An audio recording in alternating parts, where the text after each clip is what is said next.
Identifier, analyser, planifier, trader. Votre rendez-vous avec IG. Investissez avec les Turbo 24.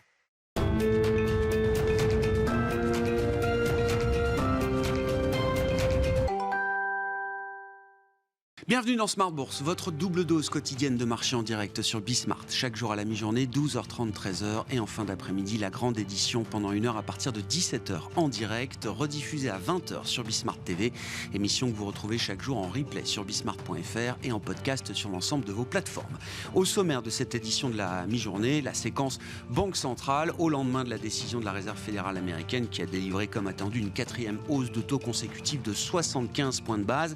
Néanmoins, on peut considérer que la Fed entre désormais peut-être dans une nouvelle phase, une nouvelle étape de son processus de normalisation monétaire au regard notamment du niveau de restriction monétaire déjà engagé ces derniers mois, compte tenu également des effets d'inertie de la politique monétaire sur l'économie réelle. La Fed semble privilégier désormais un rythme de hausse de taux et des tailles de hausse de taux peut-être moins importantes à l'avenir. On a peut-être vu hier, je dis bien peut-être, la dernière hausse de 75 points de base pour la Réserve fédérale américaine.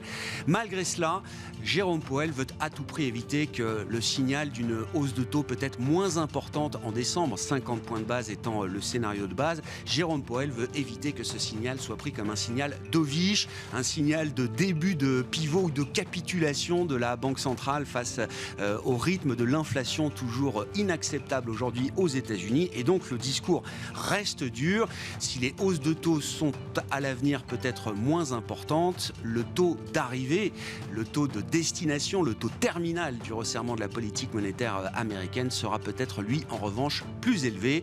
Le marché encaisse ce discours un peu plus subtil peut-être désormais, c'est comme ça qu'il faut le qualifier peut-être. On a vu une baisse du marché action américain hier et des mouvements de volatilité assez importants sur la partie courte de la courbe des taux, notamment sur le 2 ans américain. Beaucoup de volatilité et un 2 ans américain qui marque un nouveau pic dans ce cycle à 4,70%. Du côté des autres banques centrales, on aura tout à l'heure la décision de la Banque d'Angleterre qui va reprendre la voie de la normalisation monétaire là où elle l'avait laissé avant la crise des fonds de pension britanniques il y a quelques semaines. Et la BEE va même intensifier, accélérer peut-être même ses hausses de taux avec 75 points de base qui seront sans doute délivrés par la Banque d'Angleterre après des pas qui étaient de 25 puis de 50 dans ce cycle de resserrement britannique. Nous en discuterons dans un instant avec le chef économiste UK de Barclays, Fabrice Montagné, qui sera avec nous en visioconférence.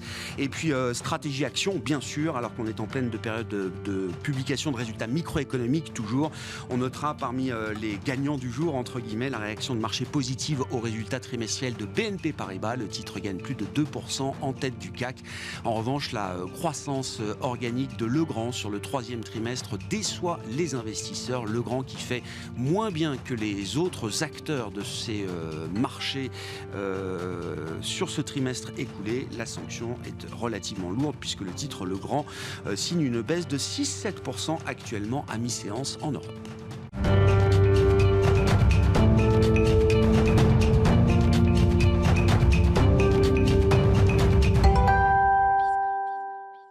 Et donc, reprenons la séquence Banque centrale. Au lendemain de la décision de la Fed, c'est la Banque d'Angleterre qui s'exprime aujourd'hui, notamment, et nous en parlons avec Fabrice Montagné, que nous retrouvons en visioconférence depuis Londres, chef économiste UK de Barclays. Bonjour et bienvenue Fabrice. Merci beaucoup d'être avec nous.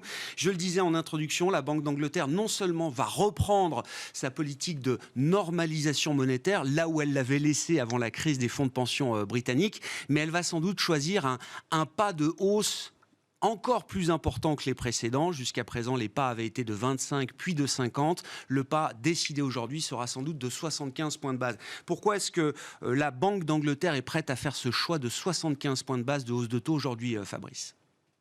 Bonjour Grégoire. Alors, une explication très simple, c'est que tout le monde fait des 75 points de base ce mois-ci. Ça paraît léger comme argumentaire, mais ça souligne les similarités d'une économie à l'autre dans la lutte contre l'inflation, par exemple. Les banques centrales, que ce soit au Royaume-Uni ou ailleurs, font face à une situation qui est plus plus inflationniste qu'ils ne pensaient. C'est aussi le cas au Royaume-Uni. Qui plus est, au Royaume-Uni, on a eu quand même des changements de politique monétaire. On a eu une politique monétaire un peu plus accommodante. Je ne parle pas des baisses de taxes du gouvernement Truss qui, pour la plupart, ont été annulées, mais il en reste quand même une dizaine, une quinzaine de milliards. Et puis, il y a surtout le bouclier énergétique qui change un peu la donne, qui change la nature du choc auquel fait face la Banque d'Angleterre. Et quand on met tout ça bout à bout, on trouve les raisons pour que la Banque d'Angleterre augmente le rythme d'augmentation des taux de 50 à 75 points de base. Le dernier argument, si vous voulez, et il se retrouve un peu dans la volonté de la Banque d'Angleterre de redémarrer son quantitative tightening cette semaine, il se trouve dans la volonté d'asseoir sa crédibilité coûte que coûte. C'est-à-dire que quelle que soit la politique du gouvernement, et qui plus est quand le gouvernement relâche la politique budgétaire, la Banque centrale aura sans doute l'intention de démontrer sa crédibilité en termes de lutte contre l'inflation. Et ça passera par une augmentation du rythme des hausses de taux. Ouais, c'est important de souligner cet aspect de crédibilité. Malgré tout ce que vient de traverser le Royaume-Uni, et je parle notamment des phénomènes de marché qui ont été très très violents et qu'on a décrits avec vous, Fabrice, la Banque d'Angleterre ne transigera pas avec la lutte contre l'inflation. On le voit avec le pas de la hausse de taux du jour et l'activation d'un quantitative tightening actif, qui n'est plus simplement une réduction passive du bilan. Ça aussi, c'est un signal fort envoyé par la Banque d'Angleterre, j'imagine, Fabrice. Beaucoup doutaient qu'elle puisse être capable, et je parle de ça il y a encore quelques semaines, qu'elle puisse être capable de réactiver ce programme de normalisation monétaire sur les taux et sur le bilan. Tout à fait. Alors là, on voit. Alors, si vous voulez, le geste ici n'est pas tant dans la taille des ventes d'actifs, qui restent somme toute relativement limitées, mais c'est plus le timing. Vous avez raison de souligner que ça intervient quelques jours, quelques semaines à peine après des turbulences quand même assez graves, et ça souligne toute l'ambiguïté qui était celle de la Banque d'Angleterre quand elle se devait d'intervenir sur les marchés en achetant des obligations pour des raisons de stabilité financière, alors même que son intention d'un point de vue de politique monétaire était de vendre des obligations pour rendre la politique moins accommodante.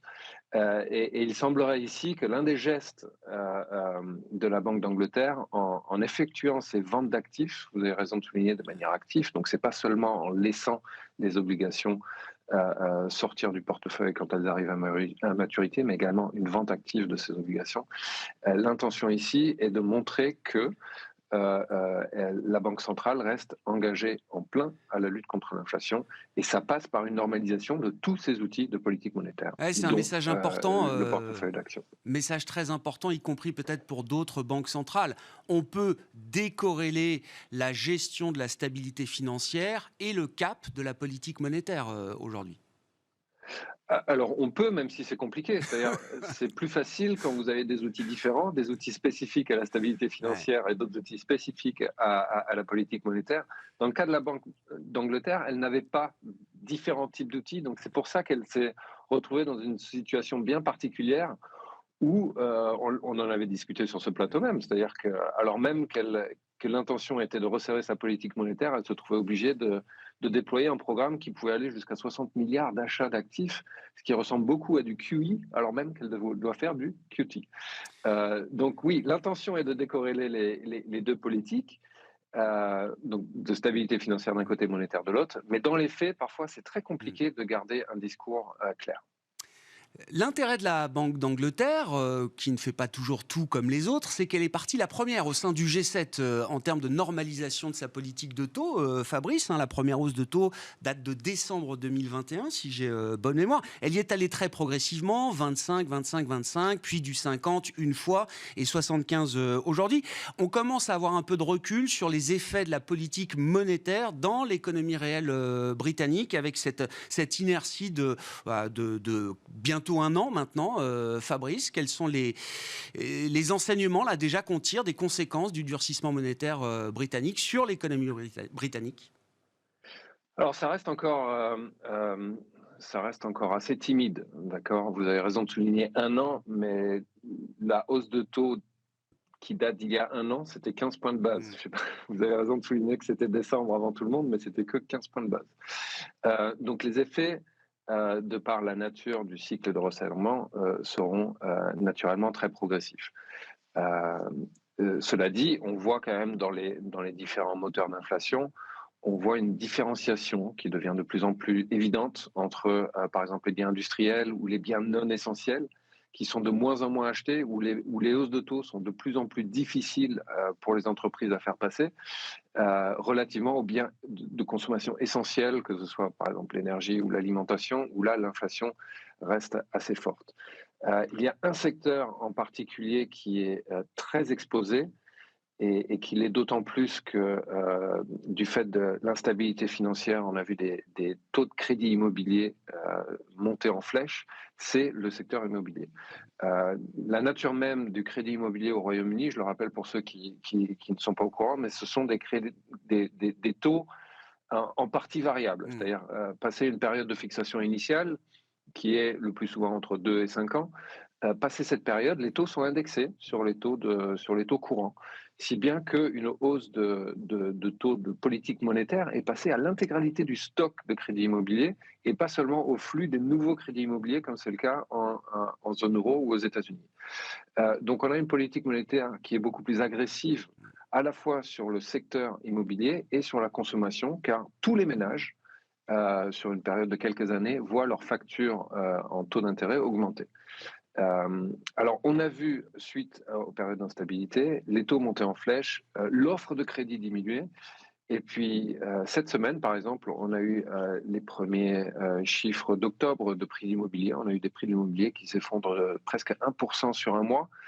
C'était beaucoup plus que les attentes. Et c'est un signal d'alerte pour dire que c'est certes, vous pouvez augmenter les taux, mais si vous augmentez les taux au-dessus de 6%, 7%, comme c'était le cas des attentes au pire de l'instabilité financière il y a quelques semaines, vous ferez sans doute face à un marché de l'immobilier qui s'effondrera de 20 ou 30%. C'est en tous les cas ce que nous donnent les corrélations historiques entre les taux d'intérêt et les prix de l'immobilier. Donc, les hausses de taux ne sont pas sans risque.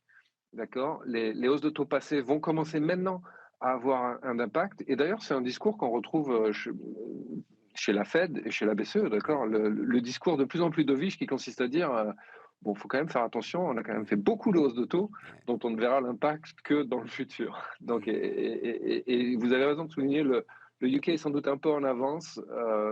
Principalement du fait de l'instabilité financière au mois de septembre-octobre, je dirais. Mais c'est pour ça, je pense, que ce discours de pivot ou ce discours un peu plus équilibré, c'est quelque chose au Royaume-Uni qu'on a eu quasiment depuis le début de ce cycle de resserrement. Rappelez-vous, au début d'année, on a eu un membre du comité de politique monétaire qui votait pour un statu quo. En août, certes, on a eu un 50 points de base d'augmentation, mais une alerte assez forte sur les risques récessifs. Et ça, c'est quelque chose qu'on discutait au Royaume-Uni déjà il y a de nombreux mois, alors que c'est un discours qui est très nouveau chez la BCE ou chez la Fed. Oui, certaines banques centrales prennent les devants d'une certaine manière, hein. On a vu la Banque du Canada, la Banque d'Australie, la Banque de Norvège ce matin surprendre à la baisse, entre guillemets, avec des hausses de taux moins importantes que ce qui était attendu, 25 points de base en l'occurrence pour la Norges Bank ce matin. Dernière question, Fabrice, sur la stratégie budgétaire du nouveau Premier ministre Rishi Sunak, qui a 2 ans pour mettre en place une nouvelle politique budgétaire. Qu'est-ce qu'on en attend à ce stade ? Je vous ai perdu. Ah, oui, je disais, Fabrice, si vous m'entendez encore, dernière question sur la stratégie budgétaire de Rishi Sunak et les premiers indices qu'on peut avoir sur ce qui va guider cette politique budgétaire désormais. Alors, Rishi Sunak a la réputation d'être un homme prudent, budgétairement parlant. Les marchés lui donnent en tout cas ce crédit. Les nouvelles budgétaires ne font plus bouger les marchés depuis qu'on a eu un changement de gouvernement. C'est-à-dire que même l'annonce du budget le 17 novembre prochain ne secoue plus trop nos traders. On s'attend à ce que le gouvernement retrouve la trajectoire budgétaire qui était celle définie avant cet été, avant les changements de gouvernement qu'on a eu. Et c'était une trajectoire budgétaire qui voyait en gros les déficits passer de environ 6% cette année, 6-7% cette année, à 1% dans le moyen long terme. Donc une trajectoire qui restaure la soutenabilité des finances publiques, etc. C'est en tous les cas l'attente de tout le monde. Pour ce faire, le gouvernement doit trouver une trentaine de milliards, ce qui est gros, c'est 1,5 de PIB, mais ce n'est pas insurmontable. On s'attend à une collection de mesures. Vous avez un gel des tranches d'imposition, par exemple. Vous avez une taxe sur les profits exceptionnels. Vous avez sans doute les cotisations sociales, par exemple, des employeurs qui ont été abaissées avec le gouvernement précédent, qui pourraient être rétablies. Donc, vous aurez sans doute une constellation de mesures. La complication, vous l'avez souligné, 2 ans, c'est la date des prochaines élections. C'est-à-dire comment articuler un projet qui s'étale en général sur 5 ans, alors même qu'on a des élections au milieu, qui, à en croire les sondages aujourd'hui, devrait amener à un changement de majorité. Donc il y a quand même une petite difficulté, mais le crédit absolument incroyable dont bénéficie Rishi Sunak sur les marchés fait que ces nouvelles-là sont des choses qu'on discute entre nous, mais plus avec nos traders. Voilà. Merci beaucoup Fabrice. Merci pour votre éclairage précieux sur la situation britannique avant la décision de la Banque d'Angleterre à suivre aujourd'hui. Fabrice Montagnier, chef économiste UK de Barclays, qui était avec nous en visioconférence depuis Londres.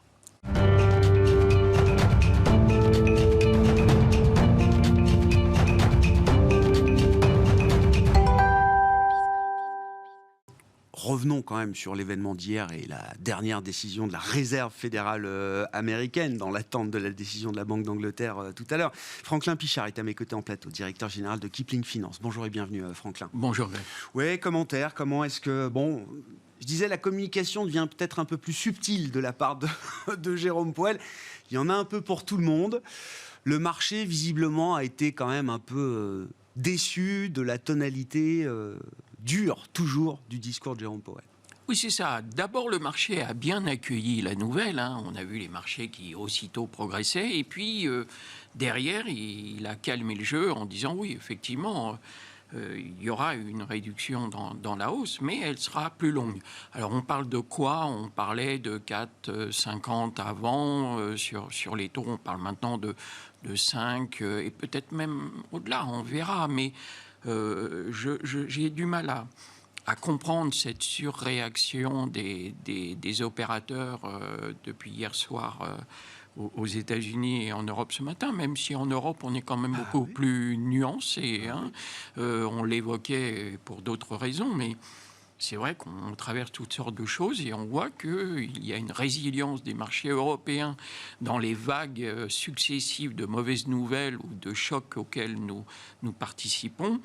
Et de voir que malgré tout, l'indice, par exemple, au mois d'octobre, l'indice phare parisien a merveilleusement bien progressé. Mais pour finir sur la Fed, oui, je pense que les marchés vont réaliser Jérôme Powell n'a rien dit d'autre que ce à quoi il fallait s'attendre. Et s'il avait fait le contraire, il aurait réduit à néant tout ce qu'il a mis en place depuis le mois de mars. Donc je pense que c'était tout à fait prévisible. Il ne pouvait pas s'exprimer autrement, au risque de voir à nouveau l'inflation repartir, la consommation repartir de son côté. Bref, c'est vrai que il est dans un cycle de redressement et il ne pouvait pas l'interrompre et dire autre chose que ce qu'il a dit. On aimerait qu'ils nous disent que le travail est fait, job is done, mais non, c'est exactement l'inverse qu'il nous dit. Le travail n'est pas terminé et pour l'instant, au-delà de 3 à 6 mois, c'est difficile de savoir effectivement quel niveau de restriction monétaire sera suffisant pour ramener l'inflation à 2%. Oui, et je crois que là encore, c'est plutôt un élément positif, c'est-à-dire qu'on va pouvoir piloter en fonction de l'actualité économique. On a eu trop peur pendant des semaines et des mois qu'ils réagissent uniquement par rapport à l'inflation sans se préoccuper de l'économie. Ce biais qui est adopté hier laisse supposer que cette dominante ne sera plus exclusive, mais que ce sera une composition de l'environnement dans lequel on évolue et des nécessités qui sont les siennes de combattre l'inflation, et que ce mixte permettra de piloter de façon plus fine au mois le mois et le temps qu'il faudra la hausse des taux. Moi, je trouve que c'est plutôt un bon élément et je pense que les marchés qui restent encore maintenant, les pronostics ne sont pas déjoués dans une dynamique positive, va peut-être digérer cette nouvelle pendant une ou deux séances, mais la dynamique haussière n'est en tout cas pas stoppée à cause de cet événement qu'on attendait depuis des semaines.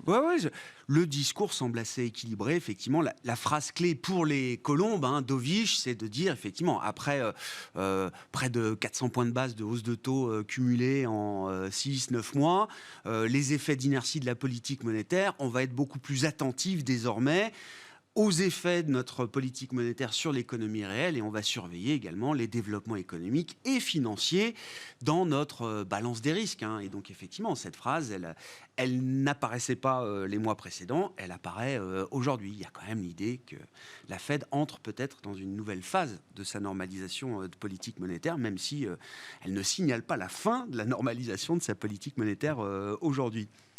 Venons-en quand même, effectivement, vous l'avez déjà dit d'un mot, aux leçons du mois d'octobre. Moi, j'ai encore envie de tirer les enseignements de ce mois d'octobre, qui a été, pour un mois d'octobre, un des meilleurs, je crois, depuis le milieu des années 70, nous a-t-on raconté. Le rebond a été assez spectaculaire. Il s'est fait contre vents et marées, malgré, par exemple, la chute des GAFAM sur le marché américain. Ça n'a pas empêché l'Europe de progresser jusqu'à quasiment 10%, on l'a vu, par rapport au point bas qu'on marquait fin septembre. Oui, je faisais partie des sceptiques il y a un mois à peu près qui considéraient que la période des publications du T3 ne serait certainement pas en soutien à l'environnement global, géopolitique, macro auquel nous sommes confrontés. Et puis, bis repetita, on a fait, dans une moindre ampleur bien évidemment, mais on a fait un petit peu le scénario de cet été. C'est-à-dire que les publications, finalement, ont été globalement plutôt bien accueillies par la communauté financière, avec des résultats qui ont été supérieurs aux attentes.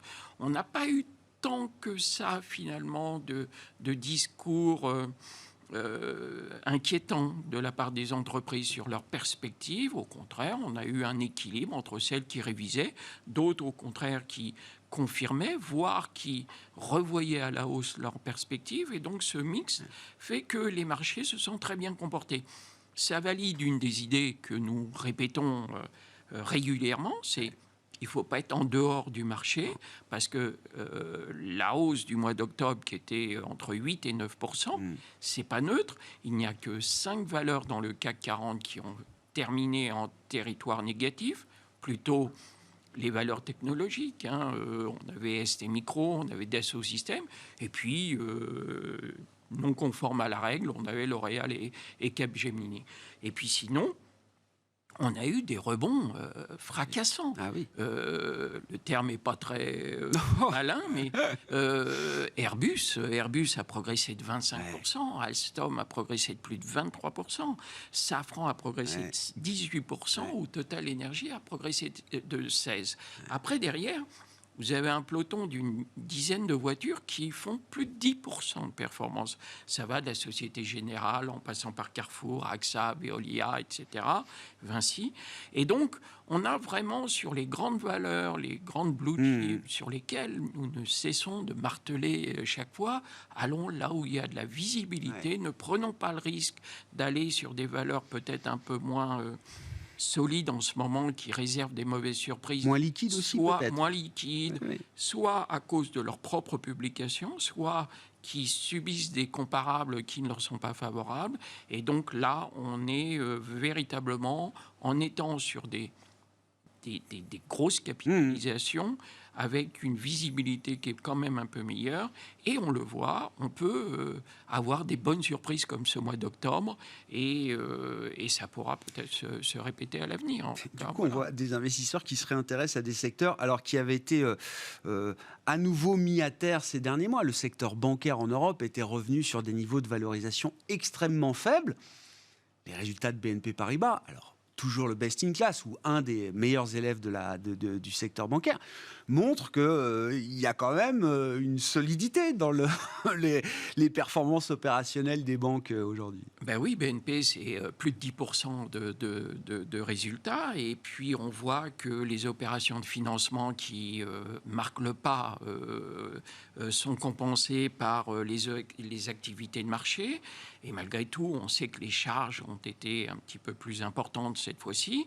Bon, mais le secteur est bien accueilli. Mais d'ailleurs, les premières publications des banques américaines avaient donné un petit peu le là. Et c'est vrai que l'ensemble des financières... Vous aviez juste avant un représentant de Barclays. Barclays, avec sa hausse de 75 points de base, le secteur bancaire britannique va surfer sur cette hausse des taux et sort des résultats très supérieurs à ce qui pouvait sortir en 21. Donc oui, le secteur financier, les investisseurs ont peut-être été un petit peu longs à la détente pour le reprendre en compte dans leur stratégie d'investissement. Mais c'est vrai qu'aujourd'hui, les bancaires profitent quand même du mouvement et on le voit à l'image de la publication de BNP aujourd'hui. Effectivement. Alors, dans les publications qui marquent les esprits aujourd'hui, alors peut-être effectivement l'exemple que certaines déceptions méritent encore des sanctions, peut-être. C'est l'exemple de Legrand. Entreprise de grande qualité, évidemment, impeccable sur le track record long terme, il n'y a aucun souci là-dessus.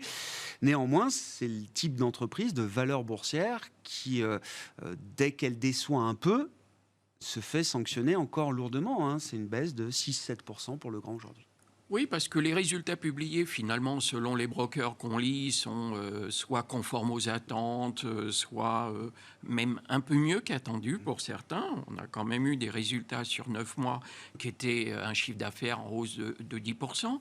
Donc sur les 6 premiers mois, ouais, c'est ça. On va dire, tout allait bien. Ouais. Et puis, c'est vrai que dans la communication du groupe, et je fais référence au papier que sortent les analystes qui ont des communications privées téléphoniques avec l'entreprise.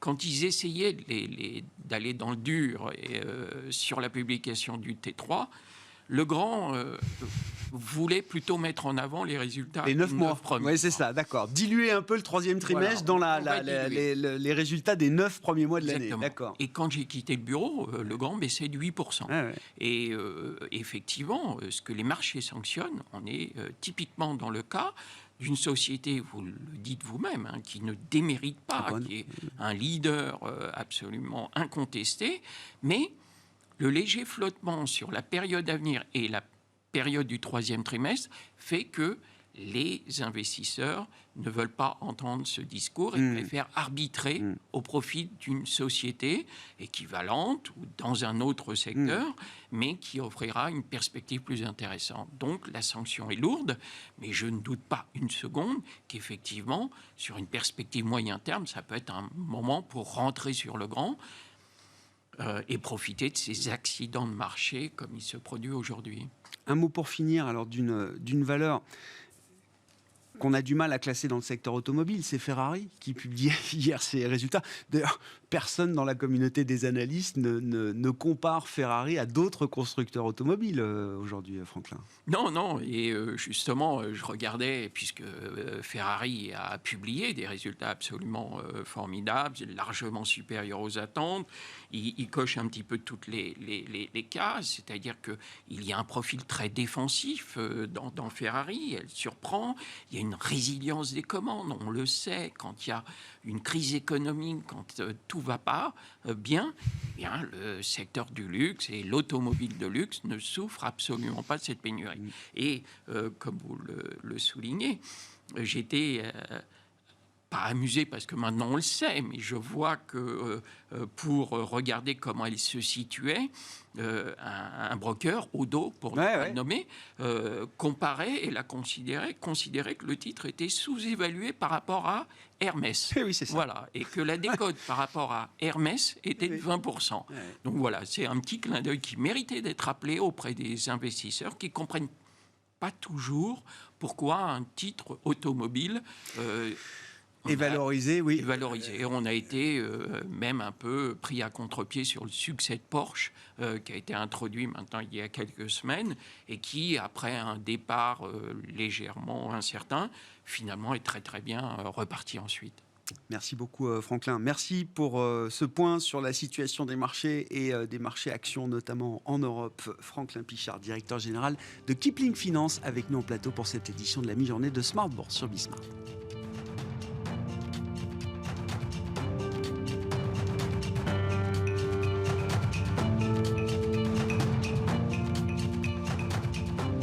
Identifiez, analysez, planifiez, tradez. Votre rendez-vous avec IG. Investissez avec les Turbo 24.